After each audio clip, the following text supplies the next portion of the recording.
नमस्कार. आपण आता आहोत अक्कलकोटमध्ये. आज वारजे माळवाडी पॉप्युलर नगर शिवणे प्रभाग क्रमांक 32 च्या एसटीच्या इच्छुक उमेदवार दीपाली संजय दिवार यांच्या माध्यमातून जवळपास 7 ते 8 बसेस भरून अक्कलकोट आणि तुळजापूर दर्शन यात्रेचं आयोजन करण्यात आलं होतं. त्याचबरोबर या सहलीमध्ये सहभागी झालेल्या महिलांसाठी खेळ रंगला पैठणीचा हा बाळकृष्ण नेहरकर प्रस्तुत कार्यक्रमाचं आयोजन करण्यात आलं होतं. काय याच्या मागची संकल्पना होती ताई, एकूणच ही सहल आणि या कार्यक्रमाची? महिलांना घराबाहेर जास्त पडता येत नाही. त्यामुळं आमची असं होतं की आताच बायका बोलल्या की नाही का महिला की छान वाटलं. घराच्या बाहेर येता येत नाही, एन्जॉय करता येत नाही शक्यतो. त्यामुळं त्यांना आनंद द्यायचा असा प्रयत्न होता एक. मग अजून याच्या पुढे तुमच्या कोणत्या सहली आहेत का महिलांसाठी किंवा? हो आहेत ना.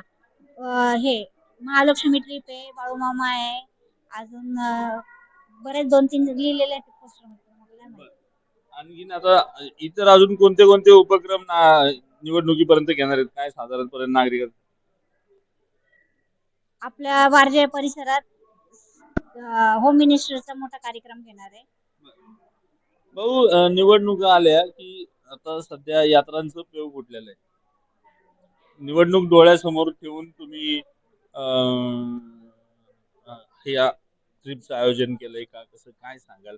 काय नेमका प्लॅनिंग आहे या ट्रिप मध्ये? निवडणूक तर आता आलेली आहे. मी ह्याच्या गेल्या वर्षी 2 वर्षापूर्वीच अक्कलकोट, महालक्ष्मी, तुळजापूर ह्या ट्रिप काढलेल्या आहे. निवडणूक हे येतात आणि जातात, पण माझं जे समाजसेवेचं काम आहे ते मी माझं कंटिन्यू करत राहतो. निवडणुका येणार आहे, निवडणुका जाणार आहे, पण ह्या ज्या महिलांना जे सुख भेटतं, बाहेर येऊन देवाचं दर्शन भेटतं, ह्या सगळ्या गोष्टी त्यांना भेटल्या पाहिजे. आणि काय देवाकडे काय मागणं केलं आजच्या ट्रिप? आता मार्गशीर्ष चालू होणार आहे 2 दिवसात. आपल्या डोक्याला कुठं ना कुठतरी म्हणले या म्हणजे झालं का? महिन्यासाठी मार्गशीर्ष चालू झाल्यानंतर महालक्ष्मी आणि बाळूमामाची ट्रिप काढणार आहे. आणि ती आज मी 6 वर्ष झालं काम करतो या प्रभागामध्ये. या भागामध्ये एकदम प्रामाणिकपणे काम करतो. आणि तरी जरी मला परत आज माझी संधी चालून आलेली आहे. आज आपल्या या वारजे 32 मध्ये आरक्षण पडलेले आहे. आणि आरक्षणामध्ये मी कंपल्सरी 10 वर्ष झालं त्या प्रभागामध्ये काम करत आहे.